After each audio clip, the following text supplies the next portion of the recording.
नमस्कार, स्वागत है आपका बोलता हिमाचल पर। आज है 16 सितंबर 2024 और हिमाचल प्रदेश से जुड़ी हुई आज की बड़ी खबरों की जानकारी अपडेट्स हम आपके लिए लेकर आए हैं। अडानी और अन्य कंपनियों ने सेब खरीद के बढ़ाए दाम, अब 85 रुपये प्रति किलोग्राम बिकेगा अच्छी क्वालिटी का सेब। हिमाचल प्रदेश में अडानी एग्रोफ्रेश सहित अन्य सेब खरीद करने वाली कंपनियों ने सेब खरीद के दामों में प्रति किलोग्राम 5 रुपये की बढ़ोतरी की है। अब अच्छी क्वालिटी के सेब की खरीद के दाम 80 रुपये प्रति किलोग्राम से बढ़कर 85 रुपये प्रति किलोग्राम हो गए हैं। फल मंडियों में सेब के अधिक दाम होने के कारण कंपनी ने यह निर्णय लिया है।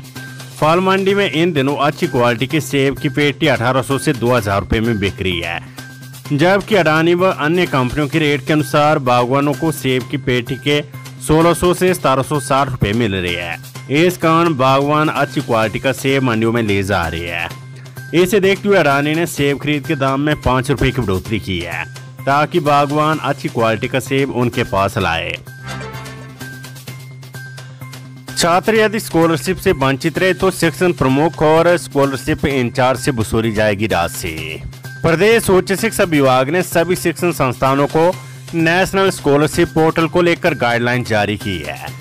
इसके तहत संस्थान के प्रमुख को निर्देश दिए गए कि वे ऐसे शिक्षक या प्रोफेसर को स्कॉलरशिप इंचार्ज का जिम्मा सौंपे जो कंप्यूटर और इंटरनेट के उपयोग में कुशल हो, ताकि स्कॉलरशिप की पूरी प्रक्रिया को सुव्यवस्थित किया जा सके। इसके साथ ही संस्थान के प्रमुख सहित छात्रवृत्ति प्रभारी यानी स्कॉलरशिप इंचार्ज व मास्टर ट्रेनर को निर्देश दिए गए कि वे छात्रों को उच्च शिक्षा विभाग द्वारा चलाई जा रही विभिन्न राज्य, केंद्रीय और अल्पसंख्यक स्कॉलरशिप योजनाओं के बारे में जागरूक करने के लिए सभी आवश्यक कदम उठाए। यदि कोई छात्र अभी भी निर्धारित समय अवधि के भीतर अपना आवेदन पत्र जमा करने में विफल रहता है तो संस्थानों के प्रमुख और छात्रवृत्ति प्रभारी छात्रवृत्ति राशि की कमी के लिए पूरी तरह से जिम्मेवार होंगे और आगे की छात्रवृत्ति राशि उन दोनों के वेतन से वसूल की जाएगी।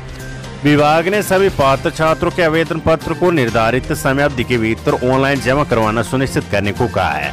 विभाग ने स्पष्ट किया कि एनएसपी पोर्टल पर आवेदन करने और आवेदन पत्र जमा करने के लिए अब अतिरिक्त समय नहीं दिया जाएगा। ऐसे में ये संस्थानों के प्रमुखों की पूरी जिम्मेवारी होगी कि सभी पात्र छात्र निर्धारित समय अवधि के भीतर आवेदन करें और समय पर कार्य पूरा करने का प्रयास करें। कृषक प्रमाण पत्र रद्द कर भूमि की म्यूटेशन रोकी, पटवारी को जारी होगा कारण बताओ नोटिस। गैर हिमाचली द्वारा फर्जी कृषक प्रमाण पत्र के आधार पर जमीन खरीदने के मामले में संबंधित पटवारी को कारण बताओ नोटिस जारी किया जा रहा है। फर्जी कृषक प्रमाण पत्र को रद्द कर भूमि की म्यूटेशन को रोक दिया गया है। Land reform and tenancy act की धारा 118 के अंतर्गत किसी भी गैर हिमाचली को हिमाचल में जमीन खरीदने के लिए सरकार से अनुमति लेनी होती है। ऐसे में एक गैर हिमाचली दानिश ने हिमाचल के एक व्यक्ति के पुत्र के रूप में कृषक प्रमाण पत्र प्राप्त कर लिया। ये कृषक प्रमाण पत्र संबंधित पटवारी द्वारा किन दस्तावेजों के आधार पर जारी किया गया है, इसको लेकर जांच आरंभ कर दी गई है। एसडीएम पालमपुर इस मामले की जांच कर रही है। ऐसे में सबसे पहले इस फर्जी बताए जा रहे प्रमाण पत्र को रद्द कर दिया गया और भूमि की म्यूटेशन को रोक दिया गया है। अब संबंधित पटवारी को कारण बताओ नोटिस जारी किया जा रहा है। जांच के बाद यदि संबंधित पटवारी की कोताही सामने आती है तो उसके खिलाफ पुलिस में शिकायत दर्ज करवाई जाएगी। दानिश के विरुद्ध भी पुलिस में शिकायत दर्ज करवाई जाएगी। पीएम मोदी का हिमाचल को लेकर दिया गया बयान दुर्भाग्यपूर्ण, बीजेपी नेताओं ने दी झूठी जानकारी। उद्योग मंत्री हर्षवर्धन चौहान और शिक्षा मंत्री रोहित ठाकुर ने प्रधानमंत्री द्वारा हिमाचल प्रदेश की आर्थिक स्थिति पर दिए गए बयान को दुर्भाग्यपूर्ण बताया। उन्होंने कहा कि भाजपा नेताओं ने प्रधानमंत्री को गलत जानकारी देकर गुमराह किया और उनसे झूठ बुलवाया। प्रधानमंत्री जैसे सर्वोच्च पद का सम्मान करते हुए भाजपा को ने इस तरह की हल्की राजनीति में नहीं धकेलना चाहिए था। अच्छा होता भाजपा नेता प्रधानमंत्री से आपदा राहत के 10,000 करोड़ रुपए दिलवाने के प्रयास करते, लेकिन वे नकारात्मक राजनीति में व्यस्त है। दोनों मंत्रियों ने कहा कि पिछली भाजपा सरकार की गलत नीतियों के कारण राज्य की आर्थिक स्थिति खराब हुई है। जयराम ठाकुर ने अपने कार्यकाल के अंतिम महीनों में राजनीतिक लाभ के लिए कई मुफ्त योजनाओं की शुरुआत की और 900 से अधिक संस्थान खोल दिए, जिससे राज्य के खजाने पर भारी दबाव पड़ा। इसके बावजूद 2022 के विधानसभा चुनावों में जनता ने भाजपा को नकार दिया और कांग्रेस को सत्ता सौंपी। धार्मिक भावनाओं को ठेस पहुंचाने पर सोशल मीडिया अकाउंट के खिलाफ एफआईआर दर्ज। धार्मिक भावनाओं को ठेस पहुंचाने के खिलाफ पुलिस ने एक सोशल मीडिया अकाउंट के खिलाफ कोटखाई में मामला दर्ज किया है। एफआईआर भाजपा प्रदेश प्रवक्ता चेतन बरागटा ने दर्ज करवाई है। बरागटा ने कहा कि सोशल मीडिया अकाउंट से हिमाचल प्रदेश के पारंपरिक त्योहार जागरा में नृत्य करने वाले लोगों को आतंकवादी करार दिया गया है। ये आपत्तिजनक पोस्ट हिमाचल की धार्मिक परंपराओं का अपमान है। देवभूमि हिमाचल की पवित्र परंपराओं और धार्मिक मान्यताओं के प्रति इस प्रकार की अपमानजनक टिप्पणी से प्रदेश के लाखों लोगों की भावनाओं को गहरा आघात पहुंचा है। मंडी की मस्जिद में मुस्लिम समुदाय ने खुद तोड़ा अवैध निर्माण, लोकमान विभाग की जमीन पर किया था कब्जा। मुस्लिम समुदाय ने मंडी के जेल रोड स्थित मस्जिद में अवैध निर्माण गिराने का काम शुरू कर दिया है। रविवार को पुलिस और राष्ट्र विभाग की मौजूदगी में समुदाय ने मस्जिद के बाद पीडब्ल्यूडी की जमीन से अवैध निर्माण हटाया। 10 सितंबर को लोकमान विभाग ने निशानदेही करके यहां अवैध निर्माण पाया था। इसके बाद समुदाय ने एक दीवार को तोड़ने का काम शुरू कर दिया, लेकिन हिंदू संगठनों के प्रदर्शन के चलते अगले दिन काम रोक दिया गया। 12 सितंबर को आयुक्त कोर्ट ने मस्जिद में बनी 2 अवैध मंजिलें गिराने के आदेश दिए। कोर्ट के अवैध मंजिलें गिराने के फैसले के तीसरे दिन रविवार को मुस्लिम समुदाय ने मस्जिद के बाहर टॉयलेट और उसके बाद बने टंकी को गिरा दिया। ये लोकमान विभाग की जमीन पर बने थे।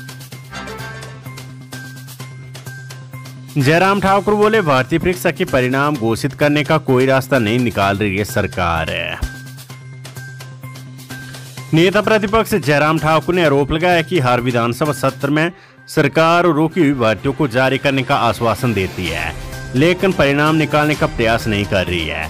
सरकार बयानबाजी से ही काम चलाना चाहती है। शिमला से जारी बयान में उन्होंने कहा है कि युवा अब बेसब्र हो रहे हैं, इंतजार बहुत लंबा हो गया है। इसके अलावा सरकार के किसी न किसी प्रतिनिधि के हर दिन अखबारों में बयान आते कि जल्द ही नई भर्तियां निकलेगी, पुरानी भर्तियों के परिणाम घोषित होंगे, लेकिन ये बातें सिर्फ जुबानी जमा खर्च से आगे नहीं बढ़ पाती है। सबसे दुखद पहलू ये कि सरकार परिणाम जारी करने का रास्ता नहीं निकालना चाहती है। उन्होंने कहा कि सरकार जानबूझकर भर्तियों को लटका रही है। लगभग 2 साल से युवा सड़कों पर इंतजार कर रही है। नेता प्रतिपक्ष ने कहा कि 1.5 साल से सरकार सिर्फ आश्वासन के सहारे चल रही है। आप बयानबाजी से काम नहीं चल सकता है। सरकार आप काम करे और लोगों की समस्याओं का हल निकाले। सरकार जल्द से जल्द लंबित पड़े परीक्षा परिणाम निकाले और नई भर्तियों की घोषणा करे। जयराम ठाकुर ने कहा कि सरकार ने पोस्ट कोड 817 का रिजल्ट तो जारी कर दिया, लेकिन अभी भी बहुत सारे विभागों में अभी भी नियुक्तियां नहीं दी जा रही है। 1.5 महीनों से ज्यादा समय रिजल्ट जारी हो गया, लेकिन अभी तक ज्यादातर विभागों में नियुक्तियों की प्रक्रिया शुरू नहीं हुई है। शिमला के बदाल में भारी भूस्खलन, 10 अस्थायी घर, सेब के बगीचे तबाह, ग्रामीणों ने भागकर बचाई जान। शिमला जिले के रामपुर उपमंडल की बदाल पंचायत के नजदीक की शिकारी नाला में शनिवार देर रात करीब 11 बजे अचानक पहाड़ी से भारी भूस्खलन होने से 10 अस्थायी घरों, 2 गृह समेत सेब के बगीचे तबाह हो गए हैं। मलबा और पत्थर गिरने की आवाज सुनकर लोग रात को ही घर छोड़कर सुरक्षित स्थान की ओर भागे। शिकारी नाला में भूस्खलन की चपेट में आने से आसपास के घरों को भी खतरा पैदा हो गया है। लोगों का कहना है कि जिस तरह से रात को भूस्खलन के दौरान आवाजें आ रही थी, उससे लगा कि बादल फटा हो। उधर प्रशासन ने बादल फटने की घटना से इनकार कर दिया है। बदाल पंचायत के उप प्रधान संजय ज्येष्ठ ने मौके पर पहुंचकर स्थिति का जायजा लिया। उप प्रधान ने बताया कि शिकारी नाला में भूस्खलन होने से 10 अस्थायी घरों समेत कई लोगों के सेब बगीचों को नुकसान हुआ है। उन्होंने सरकार और प्रशासन से नुकसान का आंकलन करके प्रभावितों को मुआवजा देने की मांग की है। साथ ही कहा कि नाले के आसपास के जिन मकानों को खतरा पैदा हो गया है, उन्हें बचाने के लिए भी ठोस कदम उठाए जाए। हिंसक प्रदर्शन के लिए विश्व हिंदू परिषद नेताओं, पूर्व पार्षदों समेत 50 लोगों पर मामला दर्ज है। पुलिस ने रविवार को बताया कि संजौली इलाके में एक मस्जिद के अवैध हिस्से को गिराने की मांग को लेकर पिछले सप्ताह यहां आयोजित विरोध प्रदर्शन के दौरान हिंसा के लिए बीएपी नेताओं, पूर्व पार्षदों और पंचायत प्रमुख समेत 50 लोगों पर मामला दर्ज किया गया है। 11 सितंबर को प्रदर्शनकारियों ने सुरक्षा कर्मियों के साथ झड़प की, बैरिकेड तोड़ दिया और पथराव किया, जबकि पुलिस ने उन्हें तितर बेतर करने के लिए पानी की बौछारें की और लाठियां चलाई। पुलिस और महिलाओं समेत करीब 10 लोग घायल हो गए। शिमला के पुलिस अधीक्षक संजीव कुमार गांधी ने बताया कि विरोध प्रदर्शन को भड़काने वाले लोगों के कॉल डिटेल रिकॉर्ड एकत्रित किए गए और मामले दर्ज किए जाएंगे। अधिकारी ने कहा कि सीसीटीवी फुटेज, वीडियो और फोटोग्राफ में लोगों के हाथ में पत्थर लिए हुए होने की सबूत है, जिन्हें ड्यूटी पर तैनात अधिकारियों पर फेंका गया। अधिकारियों ने बताया कि पुलिस ने अब तक जिन 50 लोगों की पहचान की और 8 मामले दर्ज किए हैं, उनमें विश्व हिंदू परिषद, विहिप के नेता, पंचायत प्रमुख और उनके प्रतिनिधि, पूर्व पार्षद और दुकानदारों के अलावा चौपाल और टीओ के लोग शामिल हैं। जनता को बेहतर सुविधा के लिए आबकारी एवं कराधान विभाग का किया पुनर्गठन, सीएम सुक्खू। मुख्यमंत्री सुखविंदर सिंह सुक्खू ने कहा है कि आबकारी एवं कराधान विभाग का पुनर्गठन कर वस्तु एवं सेवा कर विंग और आबकारी विंग बनाए गए हैं। विभागीय कार्य को सुव्यवस्थित करने और लोगों को बेहतर सेवाएं उपलब्ध करवाने के उद्देश्य से ये पहल की गई है। उन्होंने कहा कि विभाग के पुनर्गठन के तहत 38 नए पद सृजित किए जाएंगे। पुनर्गठन के बाद कॉमन पोल में 87 कर्मचारी होंगे, जबकि वस्तु एवं सेवा कर विंग में 718 और एक्साइज विंग में 632 कर्मचारी होंगे। कुल्लू में 4 और पैराग्लाइडिंग साइट को मंजूरी, अब बंजार में भी उड़ान भरते नजर आएंगे मानव परिंदे। जिला कुल्लू साहसिक खेल गतिविधियों का हब बनता जा रहा है। यहाँ पैराग्लाइडिंग को ज्यादा प्राथमिकता दी जा रही है। हालांकि जिले में पहले से 9 पैराग्लाइडिंग साइट चल रही है। इसी कड़ी में 4 और साइट्स पैराग्लाइडिंग के बेड़े में शामिल हो गई है। लिहाजा अब जिला में 13 साइट से पैराग्लाइडिंग गतिविधियां हो सकेगी। पर्यटन विकास विभाग के अधिकारियों के अनुसार इन नई पैराग्लाइडिंग साइट को मंजूरी मिल गई है, जिसकी नोटिफिकेशन भी जारी कर दी गई और 10 दिनों के भीतर विभाग ने इन नई साइट्स में गतिविधियां शुरू करने का दावा किया है। उपनगरों में तय बाजारों पर चला नगर निगम का डंडा, 12 के खिलाफ की कार्रवाई। शिमला में अवैध तरीके से बाजारों पर कब्जा करने वाले तय बाजारों पर रविवार को नगर निगम का डंडा चला। शहर के लोअर बाजार समेत उपनगरों टुट्टू, संजोली, ढली में अवैध तरीके से बैठे तय बाजारों पर निगम ने कार्रवाई की है। नगर निगम प्रशासन की ओर से अवैध तरीके से शहर की सड़कों पर तय बाजारों के बैठने पर रोक लगाई गई है। बावजूद इसके भी बाहरी क्षेत्रों से तय बाजारी शिमला पहुंचकर सड़कों पर अपनी दुकानें लगा रही है। रविवार को नगर निगम की टीम ने तय बाजारी इंस्पेक्टर रमेश ठाकुर की अगुवाई में लोअर बाजार से तय बाजारियों को हटाया। यहाँ पर 5 तय बाजारियों का सामान कब्जे में लिया था। उन्हें दोबारा यहाँ न बैठने की चेतावनी भी दी गई है। निजी दौरे पर शिमला पहुंची प्रियंका वाड्रा, विकास कार्यों को लेकर सरकार से कर सकती है चर्चा। राष्ट्रीय कांग्रेस महासचिव प्रियंका वाड्रा वीरवार को शिमला पहुंची। जानकारी के मुताबिक प्रियंका वाड्रा दोपहर करीब 12:30 बजे के आसपास सड़क मार्ग से होते हुए शिमला के समीप छराबड़ा स्थित अपने भवन में पहुंची। उनका ये निजी दौरा बताया जा रहा है। वे कुछ दिन यहाँ रुक सकती है। इस बीच प्रदेश के विकास कार्यों को लेकर भी प्रदेश सरकार से चर्चा कर सकती है। उनके आने से पूर्व उनकी सुरक्षा व्यवस्था को लेकर पुलिस कर्मी छराबड़ा पहुंच गए थे, जिनके द्वारा भवन परिसर के आसपास सुरक्षा के कड़े प्रबंध किए गए हैं।